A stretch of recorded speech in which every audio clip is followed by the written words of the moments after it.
أنا اللي لفيت البلاد وطفت وشفت ألوان من العباد. أنا الشاهد على التاريخ، جيت بقلمي على طول أكتب حروف وسطور عن شعب ملا الدنيا نور، حضارة، دين، فن وعلوم، على الأرض بتزرع الخير كل يوم. اقرأ واعرف يا إنسان، كان في إيه هنا زمان على أرض مصر.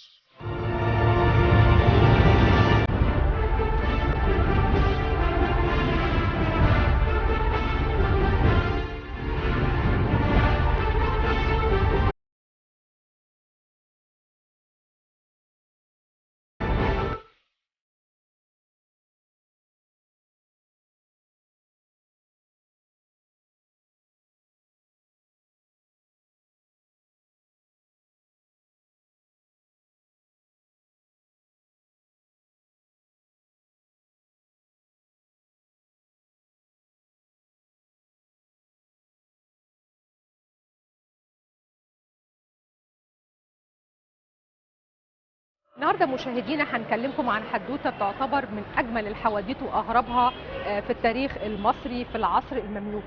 عندنا 3 شخصيات مهمين جدا هم ابطال مجموعه حلقاتنا اللي هنعرض فيها الحدوته اللي احنا بنقول لكم عليها. عندنا السلطان الغوري، عندنا سليم الاول اللي كان وقتها هو الغازي التركي اللي بيهدد منطقه الشام ومنطقه مصر، وطبعا قدر ان هو يحتلهم. عندنا طومان باي. الاسامي ال3 دهيت احنا طبعا يمكن درسناها واحنا صغيرين في المدرسه لكن مش فاكرينها، ممكن نكون مهتمناش قوي بالقصه، لكن لو تابعتوني في قصتي النهارده هتشوفوا قد ايه من خلال التاريخ ممكن نعرف ان فعلا في احداث مهمه ممكن تكرر نفسها. هنعرف الخيانه، هنعرف الضعف، هنعرف الجاسوسيه، هنعرف اللي بيحب الوطن بيتصرف ازاي واللي مش من الوطن ومش بيحبه ممكن يتصرف ازاي، هنعرف اللي عايز ياخد فلوسه بس بيتصرف ازاي. كل ده هنعرفه من خلال الحدوته اللي هنحكيها من خلال كتاب شهير جدا في التاريخ، يعني حقبه مهمه جدا، حقبه زمنيه مهمه جدا من العصور المصريه، وهي طبعا فتره نهايه المماليك زي ما قلنا ودخول السلطان سليم الاول واحتلاله مصر. الكتاب ده اسمه بدائع الزهور في وقائع الدهور لابن إياس الحنفي. ابن إياس الحنفي كان من المؤرخين المشهورين جدا في الفترة اللي هو طبعا كان موجود فيها، وكتب الكتاب ده بالتحديد كان بيؤرخ لمصر في هذه الفترة، كان بيؤرخ لها بشكل عام، الشكل السياسي والشكل الاقتصادي وأحوال المصريين وأحوال السلطان سليم الأول.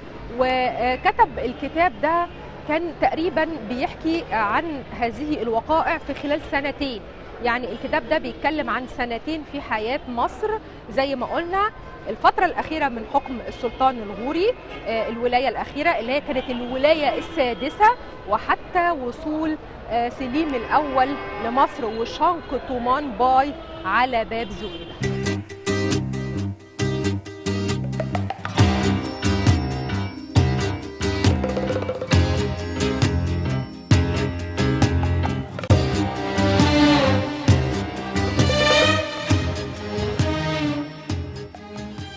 واحنا معاكم دلوقتي في منطقة الغوري اللي فيها آثار مهمة جدا من فترة المماليك في مصر، ومنها طبعا آخر سلاطين المماليك هو السلطان الغوري. ده جامع السلطان الغوري، وفي الناحية الثانية المقعد، يعني حاجة كده زي الاستراحة أو القصر الصغير، وجنبيه المقبرة اللي هو اتدفن فيها. المنطقة دي فيها العديد من الآثار، وآخر الشارع بنلاقي باب زويلة اللي احنا قلنا عليه إن هو طومان باي اتشنق عليه. السلطان الغوري حكم فترة طويلة جدا، كان فترة دخول العثمانيين مصر أو ظهور سليم الأول كان في الفترة السادسة للسلطان الغوري، لكن للأسف احنا كلنا عرفنا ان فترة حكم المماليك كانت من أسوأ الفترات اللي اتحكمت فيها مصر. المماليك دي طبعا كانت جلبان من دول أخرى، أسرى حرب بيتم تحويلهم لمماليك وعساكر عشان يخدموا السلاطين اللي موجودة أو يخشوا الجيش وما إلى ذلك، يعني هم من جنسيات مختلفه، ممكن يكونوا هم نفسهم مش عارفين هم من انهي بلد. لكن طبعا لما بييجوا يمسكوا الحكم بيبقى عندهم نوع من عدم الولاء للبلد اللي هم ماسكينها، بيكون عندهم نوع من الطمع، الشراهه الماليه، الجاسوسيه، يبيعوا اي حاجه في اي وقت. فكان طبعا ده كان الحال في مصر. السلطان الغوري للاسف في اخر فتراته اللي حكم فيها كان في حاله ضعف وانهيار داخل السلطنه المصريه بحكم الظلم والاستبداد والضرائب والغش التجاري. كان في غش تجاري كبير جدا في هذه الفتره، لدرجه ان كان في غش في الذهب. العملات الذهبيه كانت بيبقى فيها مغشوش، العملات الفضيه فيها مغشوش. التقسيمات والظلم، كان في مناصب عليا جدا في مصر بتتاخد بالرشاوي. حتى منصب القاضي اللي كان بيعتبر ان هو من اهم المناصب في هذه الفتره، كان القاضي اللي يدفع رشوه اكبر هو اللي يتولى المنصب. دي كانت حال مصر في هذه الفتره، عشان نعرف قد ايه ان حاله التفتت الداخلي الاقتصادي والاجتماعي ممكن هو يهيئ اي دوله، ممكن هو يهيئ اي امبراطوريه ان يجي لها غازي من بره بمنتهى البساطه، يقدر ان هو يستولى عليها ويقدر ان هو ياخدها ويبقى الحاكم بتاعها.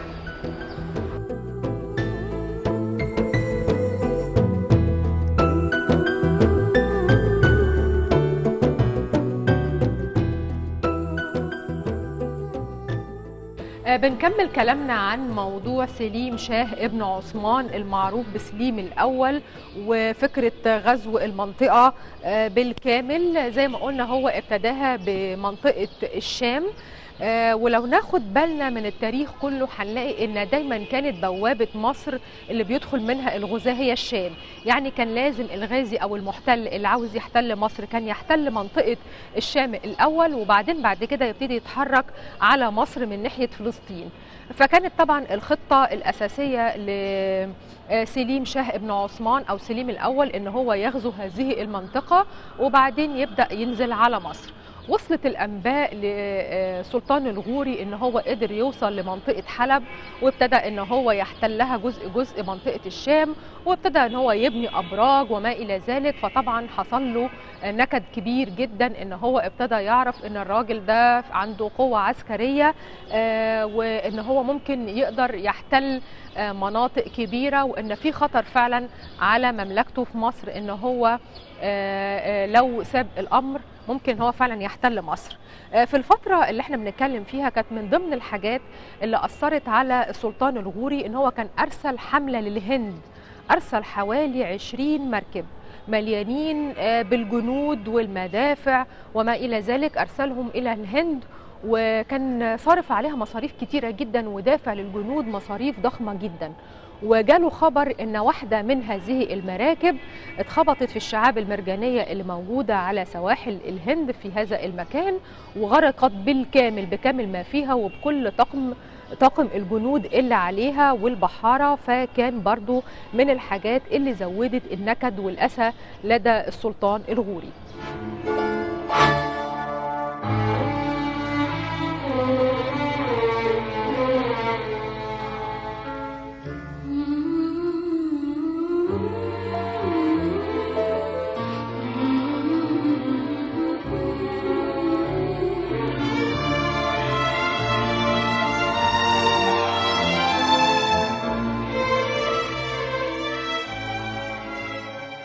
احنا موجودين دلوقتي معكم اعزائي المشاهدين داخل مقعد السلطان الغوري، وهي واحدة من الآثار الهامة جدا من المجموعة الهامة اللي تركها لنا السلطان الغوري في المنطقة اللي كانت معروفة طبعا باسم الغورية.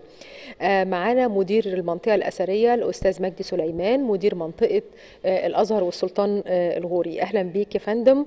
ويعني احنا موجودين في مكان أثري جميل جدا ووراه قصة وحدوتة غريبة جدا.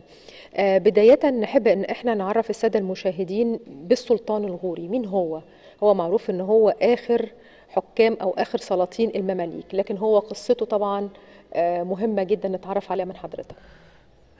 هو السلطان الملك الأشرف قنصوة الغوري، وولد سنة 848 هجرية، وتولى العرش سنة 909 هجرية. في قصة بقى توليه العرش. طبعا احنا نعلم او معظمنا يعرف ان اواخر عصر المماليك الجراكسة، لانه هو السلطان رقم 27 واخر السلاطين المماليك الجراكسة في مصر. السلطان الغوري كان يعمل في بلاط السلطان قايتباي، وتدرج في عدة وظائف حتى صار المشرف على البيوت السلطانية الخاصة بالسلطان قايتباي. في طبعا القلاقل والفتن اللي حصلت في اواخر عصر المماليك الجراكسة كانت بتخلي السلاطين يبقى في حذر من عملية السلطنة، وده اللي حصل بالفعل مع امراء المماليك. كان ليهم مطمع ان هم يحكموا البلاد، والسلطان بحكم سنه، لان كان سنه اللي هو ما كانش سلطان بقى، كان الملك اللي هو كان الامير اللي هو الامير الغوري، كان في ذلك الوقت عنده 60 سنة. هم قالوا ان هم يحكموا البلاد من خلال هذا السلطان، يعني هم اختاروه مخصوص سنه كبير على اساس ان هم يعرفوا يتحكموا في امور البلاد، في امور البلاد من وراء.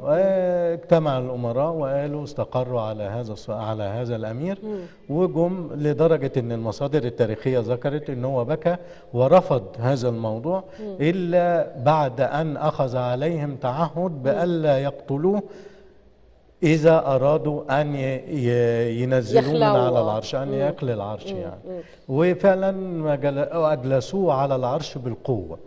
ده نص الوثيقة. هو كان خايف من الخيانة والغدر والفتن اللي كان متعارف عليها في عصور المماليك. حكم كم سنة يا فندم؟ حكم حوالي 18 سنة. قعد فترة طويلة. طويلة. لما كانوا منتظرين ان هو يعني ما هو في بداية أول ما استتب له الأمر واستقر له الحكم، تخلص من هؤلاء الأمراء اللي هم قعدوه على العرش بالقوة.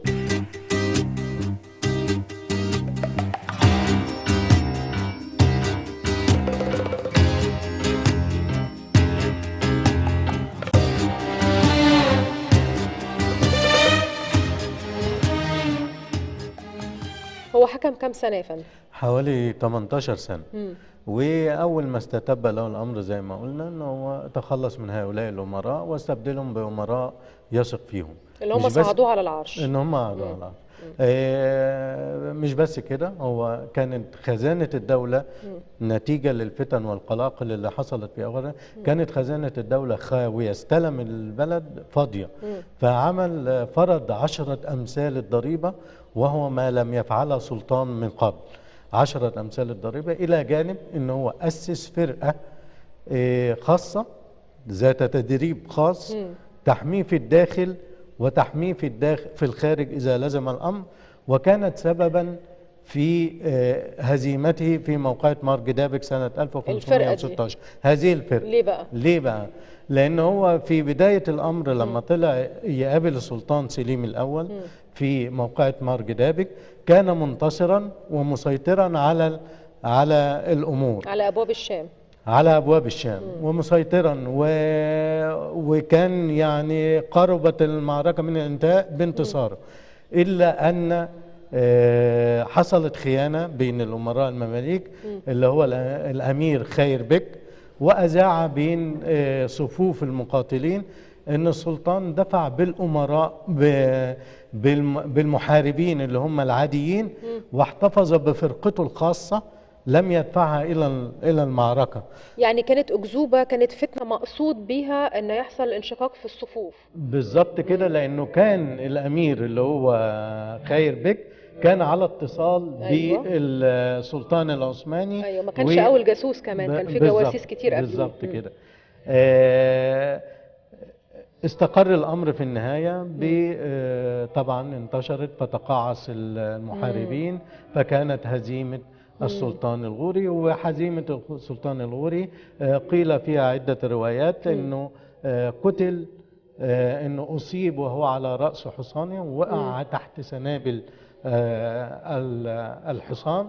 ورواية اخرى بتقول انه اصيب ورجعوا له الصفوف الخلفية حتى لا يمثل به من السلطان سليم لكن الأول. مش معروف هو دفن فين، وإلى الآن لم نعرف أين دفن بالرغم من ان هو السلطان. له مدفن، يعني المفروض ان هو من المجموعه اللي انشا مدفن خاص بيه رغبه منه ان هو يدفن في هذا المكان، لكن لم ولم يشأ يدفن القدر فيه، ان هو يدفن وإنما فيه. دفن فيه ناس من أسرته. طبعا ابنه الناصر محمد مم.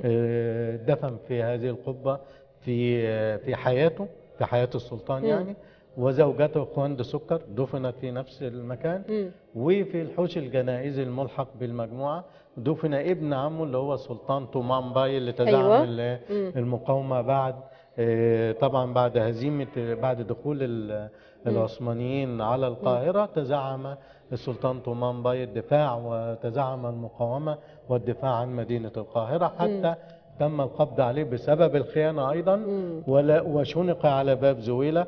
ولكي يكون عبرة علقوا على باب زويلة اللي هو الموجود حاليا أحد أبواب القاهرة في الجهة الجنوبية، وظل معلقا 3 أيام حتى يكون عبرة للناس. وجابوا بعد كده دفن في هذا المكان اللي هو ملحق بالحوش الجنائزي في مجموعة السلطان غورية.